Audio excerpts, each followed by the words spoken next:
Machine-powered programming. Check toolpath for machine collisions. NX machine-powered programming has been extended furthermore of performing collision checking for machine components during toolpath creation. Check toolpath contains now a machine collision option that enables the user checking the toolpath for collision of machine components besides the known checks such as gouge check or collision check against part or IPW.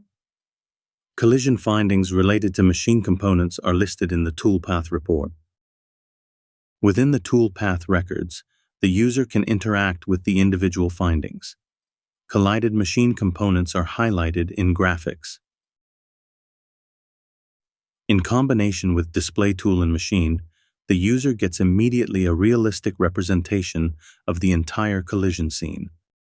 To be able to perform machine collision detection, it is mandatory that the machine and its components are defined within the Specify Collision Pair option. As before, the collision pairs can be defined inside the machine kinematics within the Machine Tool Builder application.